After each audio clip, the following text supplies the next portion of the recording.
What's up, everyone? Welcome back to Conflicts of Interest. This is episode 77, and I'm the co host, Kyle Anslone. I'm joined by the other co host, Will Porter. Will, how's it going today, buddy?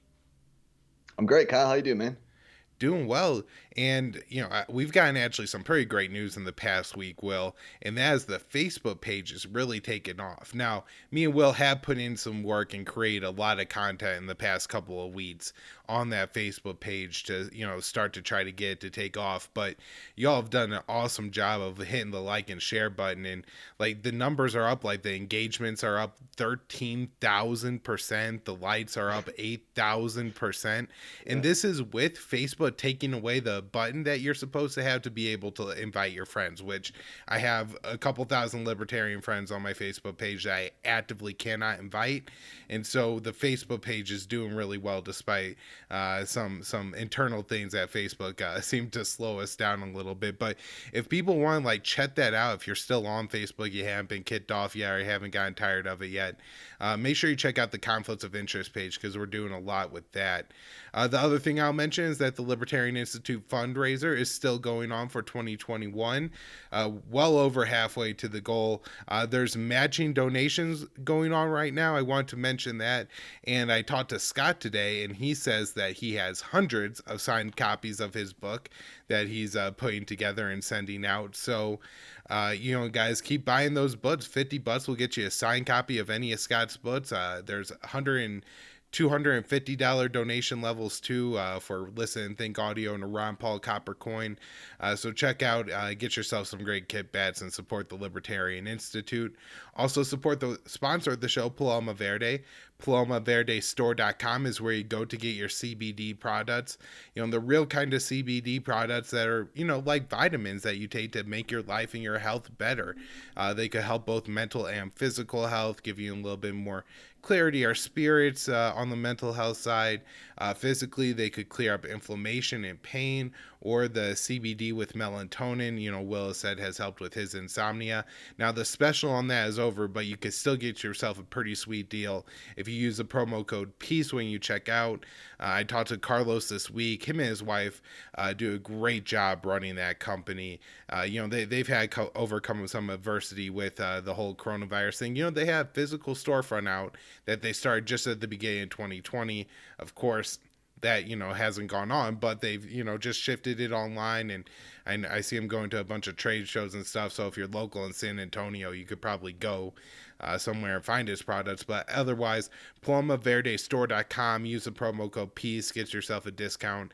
And Will, let's get into the show today because we have a big one. Joe Biden in, I don't know, maybe called his first major foreign policy. I don't know, not action, because I think that would include uh, extending the New START, right? But here Right. we have him, his bad action, I guess, here, a major bombing in Syria. So, Will, what happened on the last show? I kind of broke down the details that you have put together in this thread on Twitter. But what have we learned since Friday? How many people died? What's the situation? Yeah. So this is the big news this week. Biden's big strike on Syria on Thursday.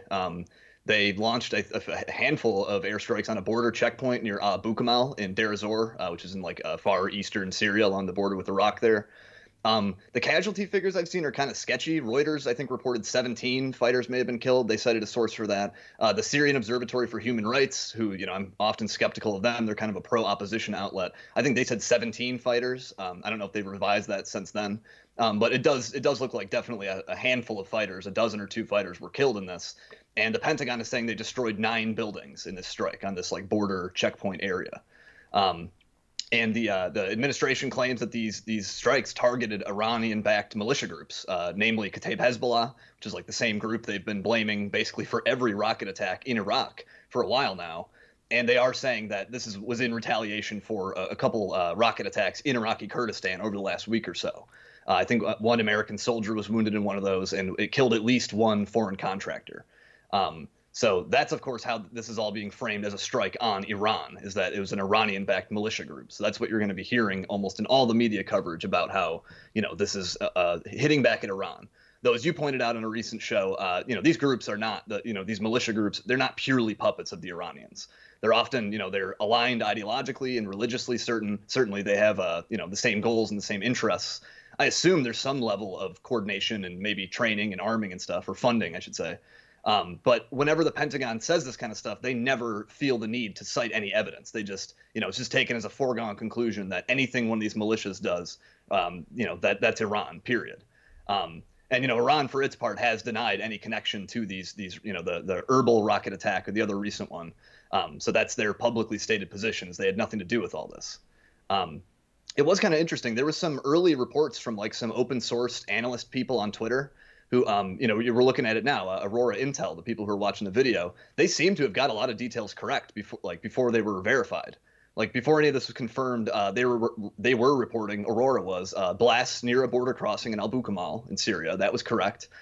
They pointed out there's this facility under construction in the area, the Imam Ali base, which is kind of like used by militia groups. And the Israelis, I believe, have bombed it several times over the last year or so. And it does seem likely that that was included, at least, in the targets in this strike on Thursday.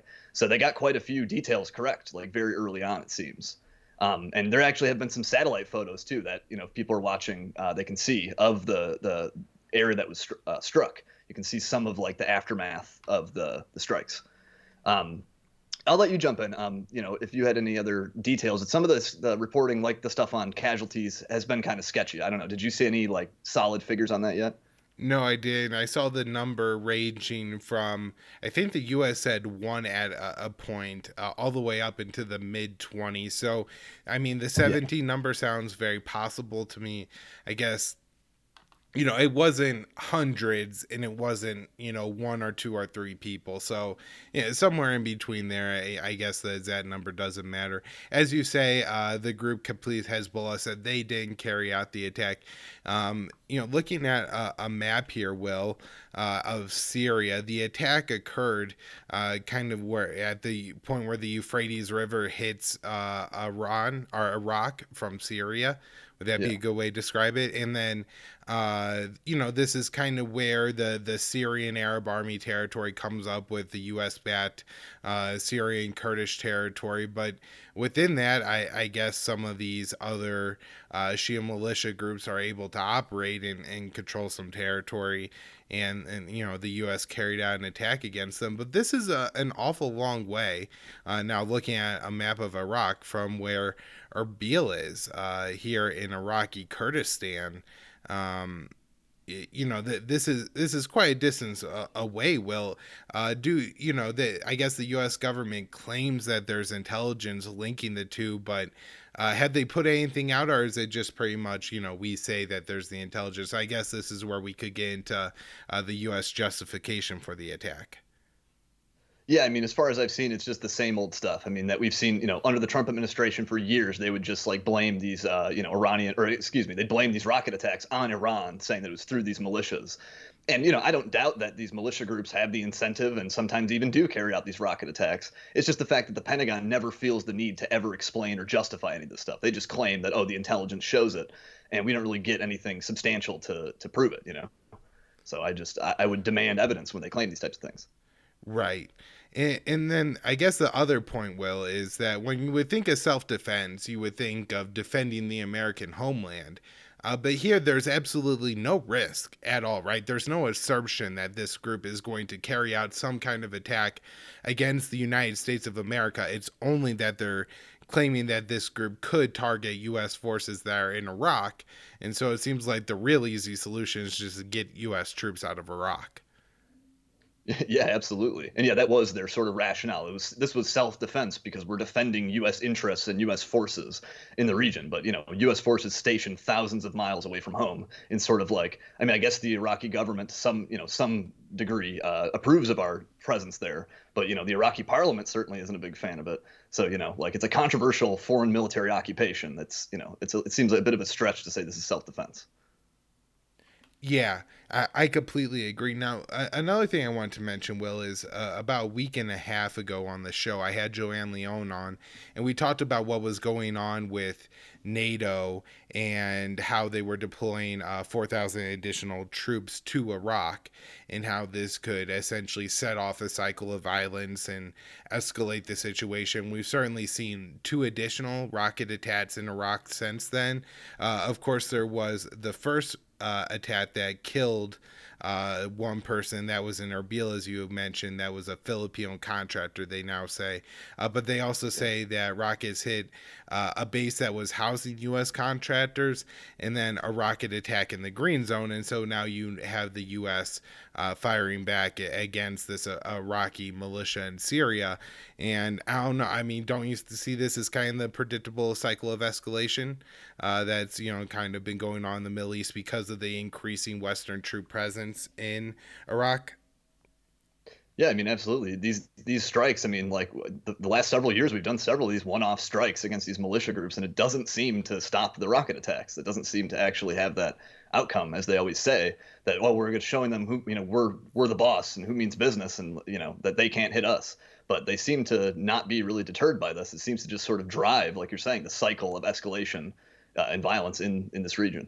And let's not forget that in 2020, when this cycle of violence eventually, protests outside the U.S. Embassy, leading to then the U.S. assassination of the Iraqi General Qasem Soleimani, and then the Iranians firing all those missiles at U.S. bases. It was then the U.S. deciding not to respond that finally shut this down. And so the Biden administration is claiming that this was a de-escalatory move, but that's clearly not the case. It's clearly an escalation. They killed a hell of a lot more people than even if it was a Iranian bad, Shia militia that did it at the order of the Ayatollah, and that all these Right. groups operate within the order of the Ayatollah, and it would make sense to strike this group in retaliation.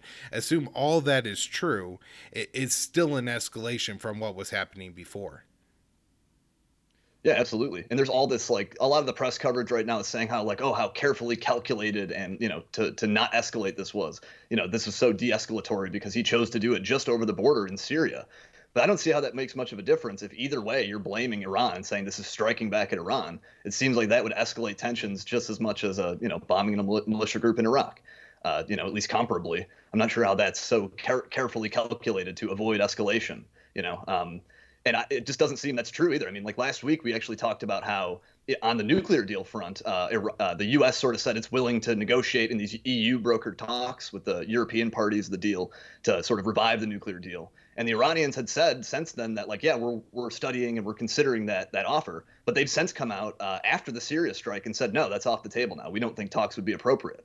So all these people saying how the strike didn't escalate tensions or ruin relations, I don't think that's true. I think they clearly did. And as a sign of that, the Iranians are saying it seems to have damaged the diplomatic efforts on the nuclear deal front. That's exactly what they're saying it wouldn't do. So I doubt that. Right. There's just 2 points I wanted to make before we move on and talk about the JCPOA more, Will. The first is Sure. that we have here today from Dave DeCamp at antiwar.com, Israel very pleased with Biden's decision to bomb Syria. And so I think that one of the things we have to weigh in and think about Biden's decision to carry out this strikes is that it definitely appeased American hearts and it definitely appeased Israel. And then also there is another story here. Recent drone attacks on Saudi capital were launched from Iraq, and this is from Jason Ditz at antiwar.com. And this is according to U.S. official, Will. But I just wanted to kind of mention here of some of the things that were kind of in the hornet's nest of the Middle East right now, where you have Israel that just before recording the show was apparently again carrying out airstrikes over Damascus, and you have footage of the Russian-made S-300 missiles, our missile defense system shooting down the Israeli missiles. Coming out of Yemen, you have the Houthis launching ballistic missiles at the Saudis, and the U.S. Patriot missiles shooting them down there. You have other rockets or missiles being fired from Iraq into Saudi Arabia. You have some militant group, probably a Shia militant group in Iraq, firing missiles at rockets at Western soldiers there. And then you have the U.S. bombing Syria, Shia militias in Syria in response. And this doesn't even include the situation going on between Turkey and the Kurds, both in northeastern Syria, where there's car bombs going off, in northern Iraq, where Turkey is carrying out airstrikes. This is an extremely complicated region, Will, and it just seems like such a clear example of we should just go home. Ron Paul says it so well sometimes, but the only thing that could really come out of this, it seems, is more dead U.S. troops at this point. Certainly, more targets at Western forces in Iraq. Yeah, absolutely. There's so many layers of tripwires and so many entangling alliances and adversaries out there. It's outrageous. We were talking just off air, just like I think something is sort of emblematic of how complicated this gets. Just with the Syria strike, we're apparently bombing an Iranian-backed Iraqi militia in Syria. Like that itself, I think just like represents just how complicated this stuff gets. And yeah, like we should absolutely just get out of there, extricate ourselves from this. We've been there for going on 2 decades now. It just seems like if what we've done so far hasn't been able to sort of calm things down and create this great order, like a liberal order in the Middle East, it doesn't seem like we're going to be able to. All right, one last point before we talk about the JCPOA. I want to talk a little bit Okay. about the liberal reaction to this, where there were people on Twitter saying, oh, how nice it is to have pleasant, quiet airstrikes in Syria. You don't have a mean racist tweeting about how he wants to kill people. It's, a nice, quiet, they release an official report. The Pentagon spokesperson comes out and says it, and it's all nice and clean. Now, that's, what they're saying it was. However, if Trump had carried out these airstrikes, and as has been reported and apparently confirmed, Putin knew about the strikes before Kamala Harris, this would not be a nice, clean airstrike. It would be absolute mass media hysteria, calls for investigations as to how that Putin found out first and all this. And so there's so much like kind of baked into the reaction of this was like a nice return to normalcy kind of airstrike that it is absolutely disgusting within itself, but it's only like that because they're not feeding off of their own hysteria. Yeah, I mean, you can see like how Biden himself reacted to when Trump did something similar. I mean, when Trump killed Qasem Soleimani, that was a bit more significant. That was a very significant Iranian general. But Biden came out and slammed that as being, escalatory and how this is going to like, only inflame tensions in the region. But now they're totally rejecting that rationale. Jen Psaki in 2017, the White House press secretary now, she came out and denounced Trump's airstrikes on Syria over the Khan Sheikhoun alleged gas attack, and said how that, she said it might have violated Syria's sovereignty and been illegal. And so now they certainly don't accept those same arguments. So, Will, in one of the ways that this is extremely complicated and difficult to talk about is that attacking and accuse Iranian-backed Shia militia in Syria is going to have repercussions on the U.S. trying to return to the JCPOA. Now, there's been a lot going on in recent weeks about this. I kind of wanted to talk about before we get into how the airstrike impacted. And this article from Moon of Alabama was actually written before the U.S. carried out the strikes in Syria, so I think it works well. But basically, he says that NATO's announcement of a troop surge was going to, increase and continue the quagmire in Iraq. And, as again I said on the show, that I thought was going to provoke this kind of escalatory cycle of violence, and that Iran has, I guess, within the parliament, as a response to killing the Iranian nuclear scientist, the parliament instructed President Rouhani that he had to restrict the IAEA activity in Iran. And so this would be Iran further moving away from the JCPOA. However, at kind of the last minute, what they were going to do is some people were saying that they were going to expel all the IAEA inspectors. What they were going to do is, I think, repeal some of the additional inspections that are put in place by the Iran nuclear deal. And so one of those is they have security camera footage in all of their nuclear facilities that the IAEA has access to.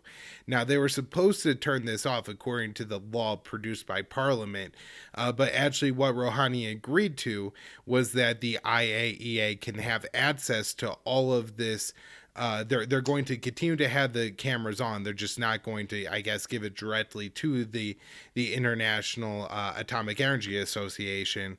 And but if the U.S. re-enters the deal within 3 months, then the IAEA will have access to all of that. And so that's I think that's all really important. And then also we have um, the U.S. is then seeking and trying to get other countries to censor Iran, according to the JCPOA, which will actually kick the, I guess, a potential international UN revocation of the sanctions on Iran. But it's extremely likely that even if it made it that far, either the Russians or the Chinese would veto it in the Security Council, effectively killing it. So this seems like a relatively pointless American maneuver that's just going to upset the Iranians, but nonetheless, they're moving ahead with it. Now, I guess the U.S. would have a little bit of an argument, not really, because of course they vacated the deal and got out of it, but I do believe that it actually, like, uh, taking the IAEA out of having direct access to that footage is not within the limits of Section 36 in the JCPOA, which is what the Iranians have used to stay within the deal but slowly walk back some of their commitments to it. So, Will, that's kind of what I had, where I had us up to on the JCPOA. I was wondering if you could take over there from there. Yeah, what you said when you're talking about this law they passed that threatened to sort of like curb back some of the IAEA inspections under the additional protocol of the deal. And I find this really interesting because that law was initially supposed to come into effect, I think, in late February, like February 26th. Um, and that was passed by the Iranian parliament. Before that, the Iranian government had said stuff how like this is not very helpful. They weren't really fully down with that attempt to limit the inspections. They thought that was a little too much. And the Iranian government, Hassan Rouhani, they worked out this deal to extend this for 3 months. And now the Iranian some people in the Iranian parliament are calling to prosecute Rouhani for capitulating to the IAEA and stuff. And I just think this shows a very interesting divide because oftentimes you'll hear in media coverage like the discussion of the moderates versus the hardliners in Iran. And the moderates have kind of been humiliated because of the Iran deal, because of how the U.S. has gone back on it. They really had to convince the hardliners to go along with that and to accept it. They were not for that at first. And now they seem to have been vindicated, the hardliners, that look, the U.S. will stab you in the back. They're always going to, go back on their word. And so now we're really seeing that play out with the parliament trying to pass this law and then now calling to prosecute Hassan Rouhani for, supposedly capitulating. So I find that very interesting how U.S. policy kind of like gives credibility to the more radical hardline elements in Iran. Absolutely. I have this here from Al Jazeera, and it is from the Iranian government. So, you could take it with a little bit of a grain of salt. But the foreign minister, Jarrad Zarif, said that the U.S. reimposing sanctions on Iran has cost the economy $1 trillion, which in a way sounds like maybe an exaggeration, and I'm sure like Iran probably has some need to or reason to inflate the numbers, but at the same time, well, when you think about the systematic damage that's been done, had the German companies been building factories in Iran for the past 3 years like they were planning to and starting to do before the U.S. withdrew from the deal, then who that you're never going to make up that economic loss that Iran has unfortunately gone through here because the U.S. withdrew from the JCPOA. So yeah, this has really made the moderates who push this deal said that yes, you could trust the Americans, and the crazy thing is, Will, I'm sure to them would be is that even if it's maybe it's an American Republican thing that they're going to ruin the deal, but the Democrats will come and get back in it. At least that's somewhat predictable, but it seems like the Biden administration is just as interested in killing it as the Trump administration was. I mean, we have this from Dave DeCamp at antiwar.com. This is Secretary of State Anthony Blinken saying that the U.S. wants to strengthen the Iranian nuclear deal, and I believe the actual quote was lengthen and strengthen, which I mean, Yeah. from the Iranian perspective, has to be an absolute non-starter. That they're coming in saying that they're going to lengthen and strengthen the deal. If anything else, as as you kind of point out, it would be an absolute humiliation to accept something like that.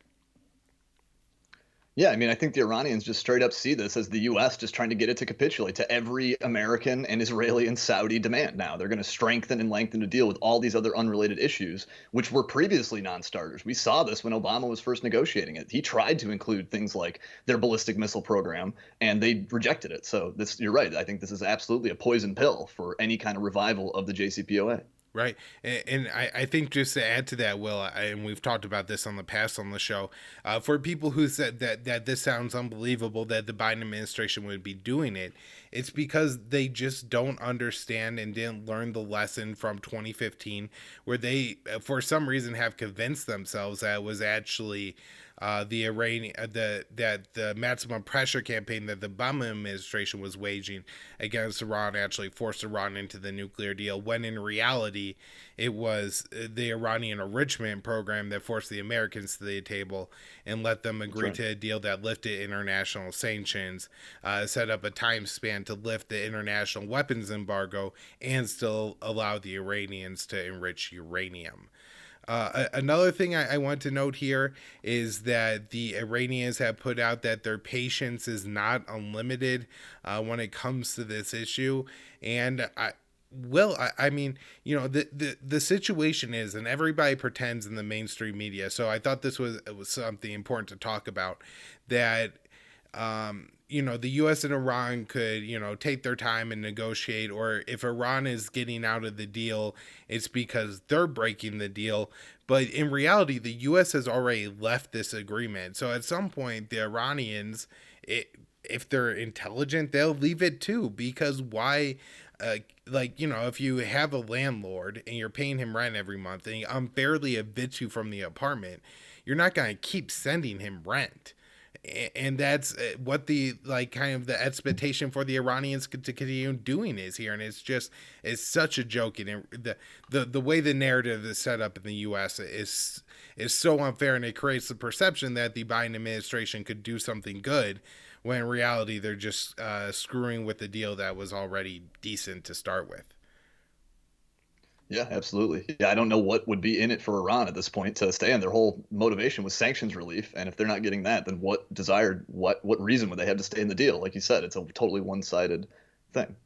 And I don't know if you caught this one, and let's hope that this is one of the good things about the Republicans being out of power, Will, is we have Senate Resolution 72 introduced by Tom Cotton, who, for all the liberals who say that Trump is the absolute worst thing, this is the worst thing that could come out of the Republican Party, is Tom Cotton. And so Tom Cotton has earned just this bill and apparently has 41 co-sponsors, Will, that will prevent sanctions relief on Iran.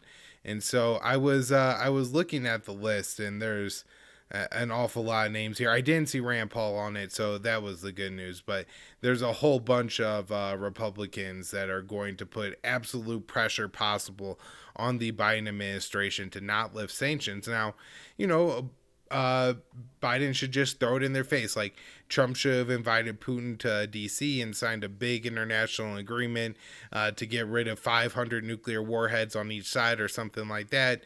Instead, kind of just waffled around the issue and never did anything, decent on it. And here we have Biden essentially doing the same thing. He should just, invite the Ayatollah to D.C., shake his hand, say, the sanctions aren't gone. We're back in the deal. Sorry about that other guy. As I said several times during the campaign, he's a complete jackass and made a mistake. And, we're, moving forward from here on out. But that has in no way been the Biden response. Will, anything else on the JCPOA or how the airstrikes tie in? Yeah, I would caution people. I think the narrative that I'm seeing in a lot of the corporate media coverage is that, oh, this was designed to not be escalatory and therefore this everything's fine. This didn't screw anything up with the attempt to sort of revive the nuclear deal. But I think that's very overly optimistic. I think we're already seeing signs that no, this is very much jeopardizing the attempt, the supposed attempt, Biden saying that he wants to sort of get back into the nuclear deal. But I'm not sure how serious they are when they're turning around and doing stuff like this. It seems like that, is really ruining chances they had to turn that around. Right. Now, I talked about all the other bombs going on in the Middle East, Will, and all the rocket attacks and everything, but Israel is also threatening to take action against Iran. And this is from Israeli Defense Minister Benny Gantz saying they're preparing to take action against Iran's nuclear program. and saying that, oh, we can't have the Iranians get anywhere near nuclear weapons, which still no evidence. The IAEA still says they're not doing. And just the hypocrisy on this one, Will, as at the same time Israel is actually upgrading and expanding their nuclear weapons facility. So, again, they're constantly threatening that we can't let Iran has nuclear weapons, but it's important to remember that Israel, I guess, is probably the only country in the world with a unofficial nuclear weapons program, and the only Middle Eastern country with a nuclear weapons program.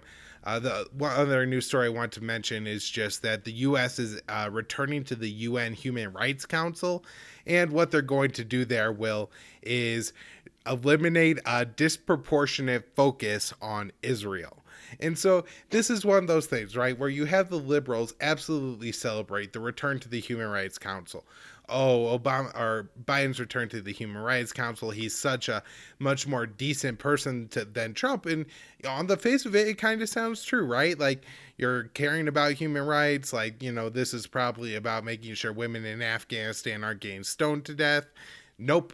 It's all about making sure that people aren't condemning Israel for, say, not letting the Palestinians have COVID vaccinations. That's what they're going back there for. So, let's move on here and talk about this article from the Gray Zone and then the Twitter warning it invoked. So, I guess start out here with article. It's by Matt Blumenthal again at the Gray Zone.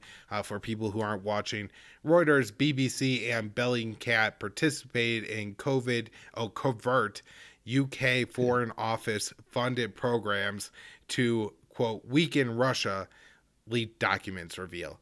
So, Will, what do we have here? Yeah, we'll swing back to like the Twitter stuff in a second because that's also very interesting. But we'll start with the article itself. So yeah, as the headline suggests, it's the UK's Foreign Office. This trove of leaked documents shows that they were taking part, outlets like Reuters and the BBC, taking part in this covert media influence operations, where they're basically training foreign reporters how to be like pro-NATO propagandists and how to counter enemy states through media, that kind of stuff. And the document trove is pretty big. It covers a lot of stuff. But some of these show how over the last several years, both the BBC and Reuters have taken multi-million-dollar contracts from the Foreign Office to help the UK promote its message across Russia and to counter the Russian government's narrative in various ways. So in 2017, for example, Reuters was paid with UK tax dollars to quote unquote train Russian journalists and to take them on these tours in Britain with the goal of changing their perception and attitude toward the UK, meaning like its government and its policies, not just like, British tea or something. This has everything to do with politics.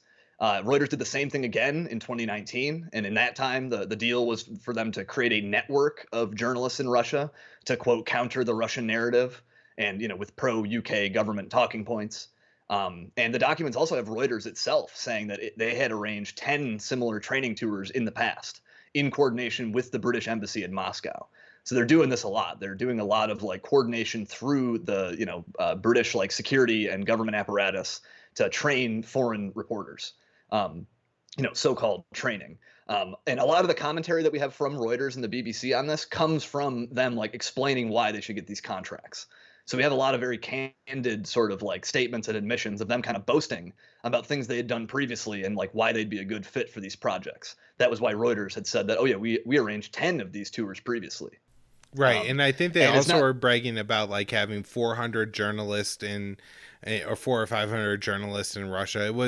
It's one of those things that, like, reading it without that context, Will, that they were applying to get the contract, it seems almost unbelievable. But then once you realize that they're trying to get paid, then you see that through kind of the scam here and why they would be so forward about their ability to manipulate Russian media. That's right. And I think also they had some expectation that this would be kept secret because like some of these documents are marked like confidential, like these are not things that were supposed to see the light of day. And Reuters, I think, responded to Blumenthal and said that like we reject any insinuation that this stuff was done in secret. But the documents themselves seem to suggest pretty strongly that they were doing this in secret, and that Reuters and both Reuters and the British government were both like cognizant of how sensitive this stuff would be and how they would have to be in contact with the British embassy to make sure it's not like doing any reputational damage to the UK. But it wasn't just in Russia though either. Like there's RT. We have an investigative journalist named Kit Clarenberg, and he did his own write up on the same trove of documents. And in his write up, he focused on like how in Egypt, the Thomson Reuters Foundation, the nonprofit wing of Reuters, they were involved in similar training projects. Not only there, but in Zimbabwe and Myanmar as well. But in Egypt, they set up this media operation after Hosni Mubarak was overthrown. And they trained up like 300 different reporters for 2 million British pounds. They were paid from the Foreign Office. They ended up having quite a bit of impact. They set up this website that became one of the largest sites in the region for a time after the overthrow of Mubarak. And it pretty reliably parroted British talking points. And like the UK was pretty soft on al-Sisi, Fatah al-Sisi, the new leader there. And this outlet was also pretty much pulling its punches. It covered he like apparently won a 96% election landslide, which is very hard to believe. And they just covered it totally uncritically. And so this is the outlet that Thomson Reuters set up, basically whitewashing and spreading the UK's line. And and I well, mean, this stuff just is. real quick, I Oh, go want ahead. to add that if people want to keep an eye on our friend Joanne Leone's podcast feed, I believe she's going to have a interview on that this week that she says will have some new information. So I'm pretty excited about that. So subscribe to the Around the Empire channel as well, and she should have an interview with more details from Kit Clarenberg coming out this week. But go ahead, Will. Oh, nice. Oh, that's great. I look forward to that as well. But yeah, I was just going to say this is all very similar to stuff we've seen the U.S. doing around the world, like what the National Endowment for Democracy has done, like what they did in Ukraine before the 2014 coup there. Some of that involved setting up these like pro-NATO, pro-Western media operations, but it also had to do with like training up what they call democracy activists and that kind of thing. It's all in sort of the same realm of like information warfare and color revolution and stuff that so we see it's not only the U.S. doing this stuff through like the NED and the International Republican Institute, but it's also the UK's Foreign Office is very much has its tentacles in media operations. And we've seen previously too, Reuters has come on record and acknowledged that in like the 60s, the UK had this like information office set up to counter the Soviets with propaganda, and that Reuters was like very heavily involved in that. And they've said how like, oh, if that were happening today, we wouldn't do such a thing. But these documents seem to show that no, they are still doing the same kind of stuff. It's just even more slick and kind of hidden under layers of plausible deniability.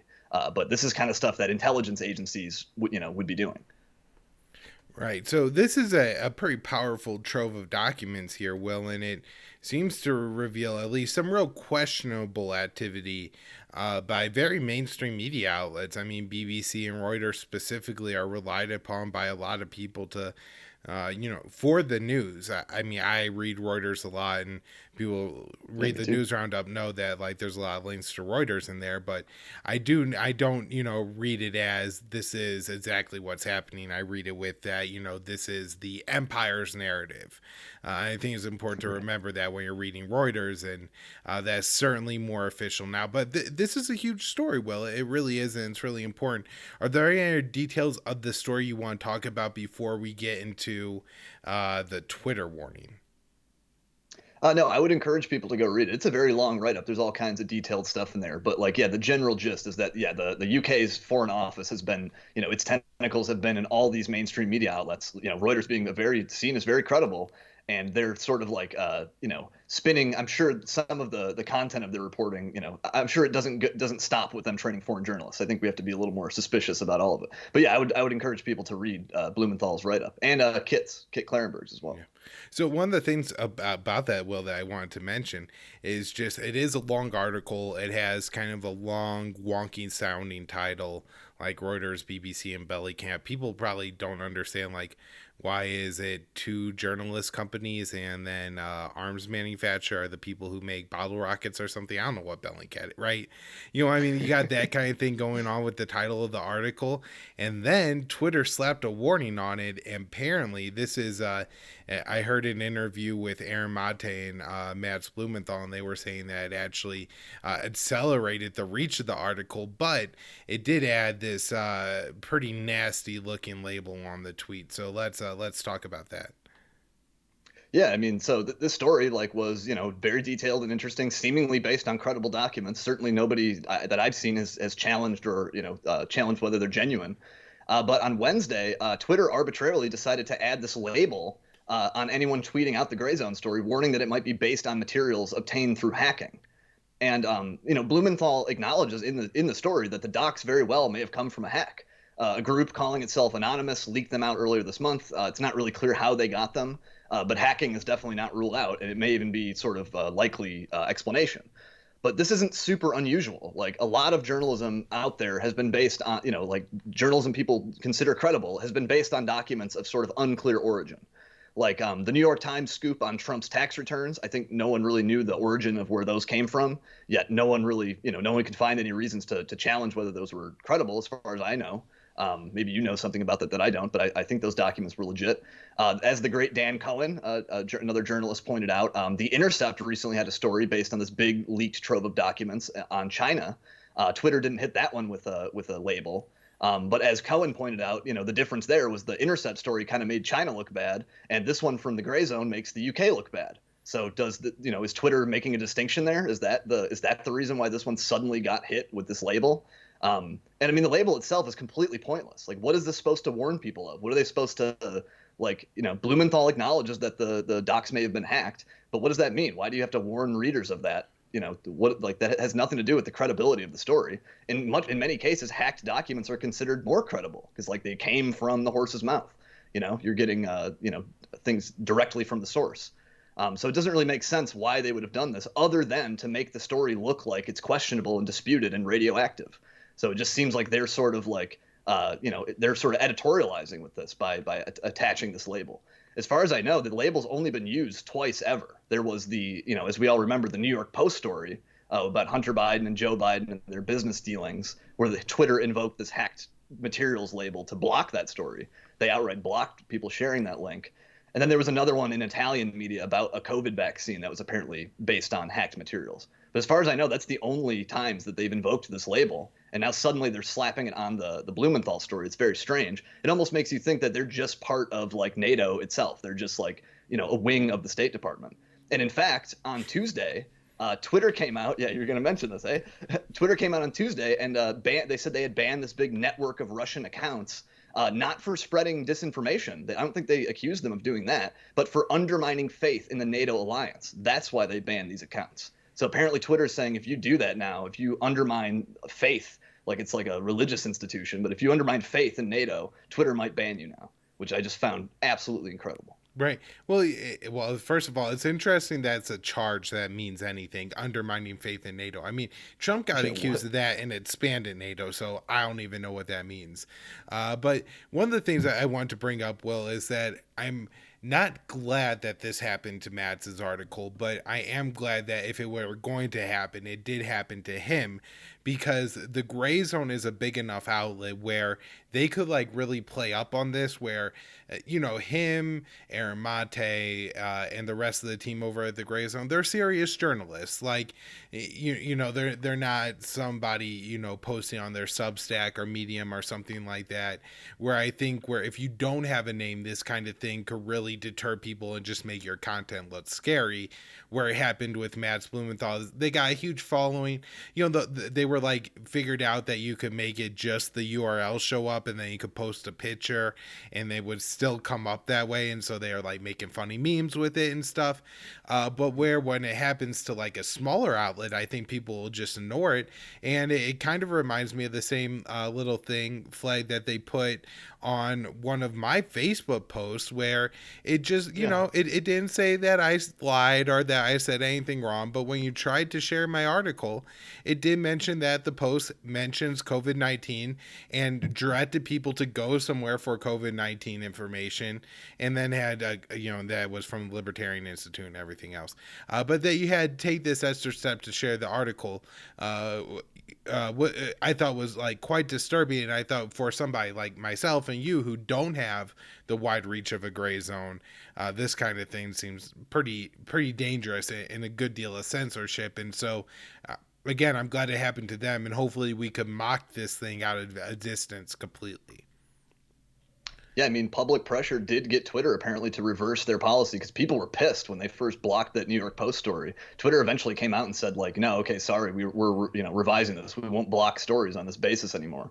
And now it seems like they're kind of bringing it back in a slightly more mild form. But yeah, maybe if we kind of show some outrage that this is ridiculous, maybe they'll change it again.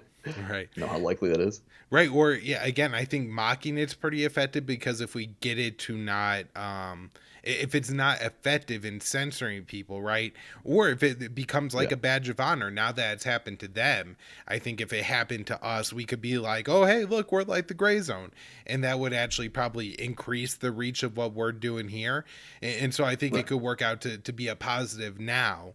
But you know, if they come up with like a new label or a new thing and apply that to us, it could like kill the channel or something. So, you know, Yeah, these absolutely. companies have a lot of power and everything to censor, and so, and that's why make sure you subscribe to us multiple places: YouTube, your favorite podcast app, Facebook, Twitter. On Me, we now got that set up this week, so alternative Oh yeah. sites.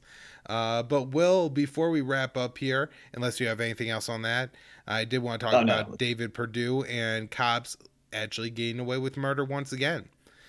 So this is from the AP. No charges against officers involved in David Perdue's death. Remind us real quick, Will, of who David Perdue is and why this is such a travesty of justice. Yeah, sure. So I first covered this when the city of Rochester, New York, released the body cam footage of this guy's death, Daniel Prude, in New York last year. And yeah, we should maybe go over what actually happened there. So he died in police custody last March while he was having some kind of mental breakdown, almost certainly fueled by drugs. I think they had found PCP or phencyclidine in his system. He was acting kind of crazy, but I don't think he actually did anything criminal or violent like at the time. He was just having kind of a freak out. I think his brother actually had called 911 for help. And as often happens, so as so often happens, the cops show up and the person they're supposed to help ends up dead. Um, and so we got some body cam footage of this. It shows them, taking him down to the ground. He's completely naked and it's snowing out, by the way, while this is happening. They're kind of mashing his face into concrete. They put a spit hood over his head, and at some point they're like on top of him with all their weight on his back.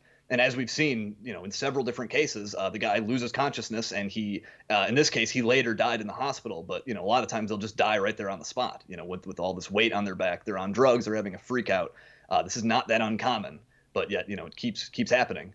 And as you might expect, a lot of people were really angry when this footage came out. There were protests and clashes with the cops and all that.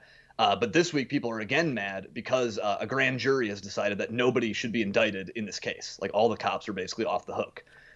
So again, somebody is dead. Somebody in the care of the police is dead because of their actions, and we see no accountability. They just decide that they did nothing wrong.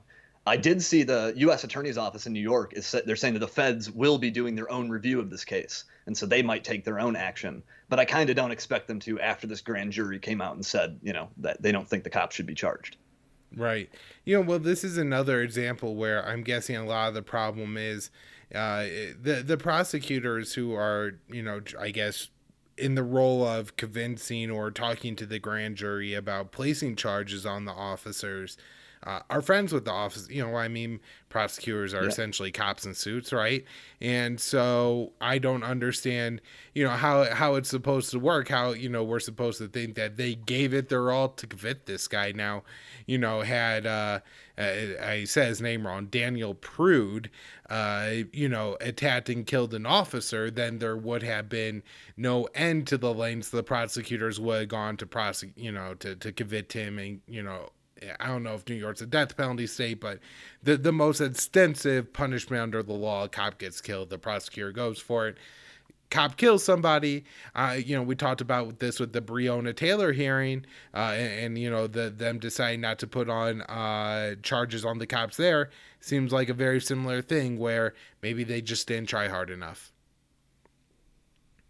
Yeah, I mean, it's so much hinges on what these prosecutors tell these grand juries, and sometimes there are questions of like, did they go after it hard enough? Did they present all the evidence? Did they frame things in a certain way? Sometimes like the prosecutors will kind of they can just subtly like kind of discredit a piece of evidence and suggest that they shouldn't take it seriously or something. There's so many little ways that they can kind of influence the verdict of these things. So oftentimes it says as much about the prosecutor's presentation as it does about what the jury actually concluded.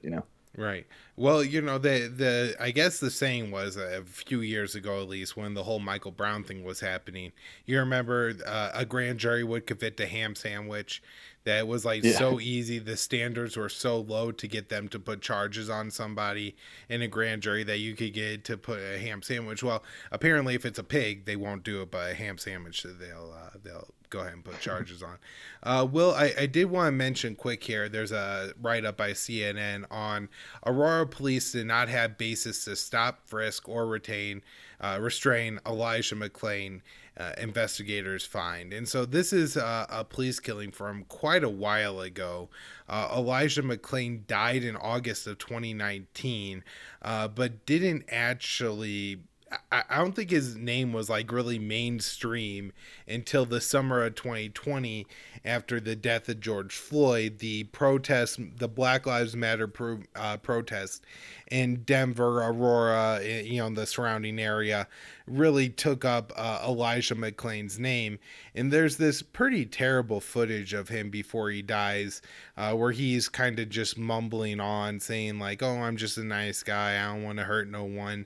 And what the cops did to this guy is they, just for again the independent investigation found I didn't have a cause to stop and frisk him, but they created a confrontation with this young man and then told the EMTs to drug him with ketamine, and then they ended up killing him. So, Will, anything on the death of Elijah McClain other than again police officers?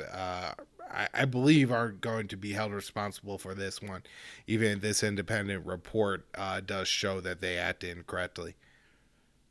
Yeah, yeah. So this report was commissioned by the city, and like you said, its main conclusions are basically that. I mean, I encourage people to read it. It's pretty long, but it like recounts the whole thing that happened and bases it on body cam footage and interviews. It's like a very definitive description of events of what happened there. It's pretty sickening.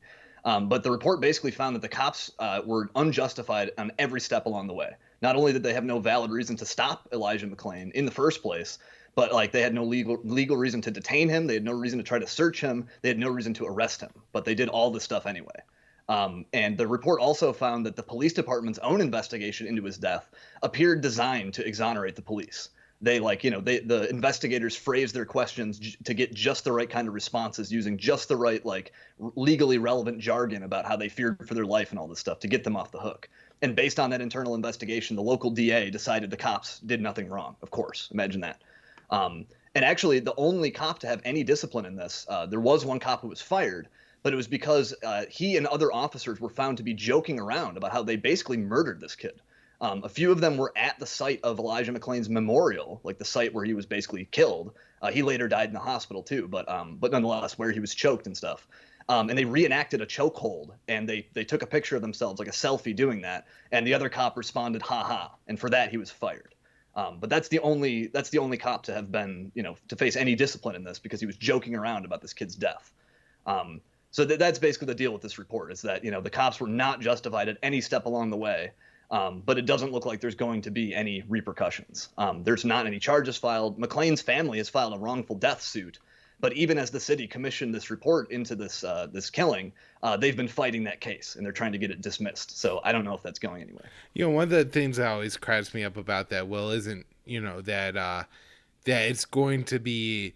I hope the family gets money, I suppose, but that it comes from the taxpayers. That they don't even take the money from the police department, or this officer that got fired, at least take his pension and give it to the family. I don't know. I mean, like, you fair out something like that to do, right? Like, cop kills the guy, he loses his pension to the family. It seems fair enough to me. At least then there's some kind of consequence for the murderer. But in all these cases, they essentially just get off scot-free. It's not like it ever again, you say that it was the offensive joking around about his death that gets them that gets at least one of them fired, but other than that, everybody is still apparently still on the job. I mean, I live not that far from Aurora. My buddy lives over in that town. I suppose one of those cops could pull me over this week if I were out driving around. Yeah, that's right. Still out there. So that's a disturbing thing to think about. Will, anything else? Anything we didn't mention that we were planning on covering today? No, I think we hit all the bases. We had quite a bit of stuff, but yeah, I think we got it all. Yeah, right on. All right, everybody, thanks so much again for supporting the show. It's not just the Facebook page; it's also the MeWe page is taking off. The Twitter handle at con_interest is gaining some more activity. There were a bunch of comments on the last YouTube video. We're upping our YouTube subscribers, so please take the time to like recommend the show to people. When people are doing, I guess other people are liking it because they're signing up and supporting the show and everything.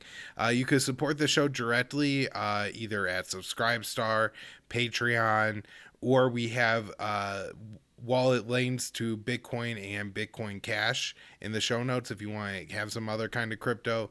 You're one of those guys that got real lucky with, or not real lucky because you knew what was coming. You planned out your Dogecoin investment very well and it's paying off big time.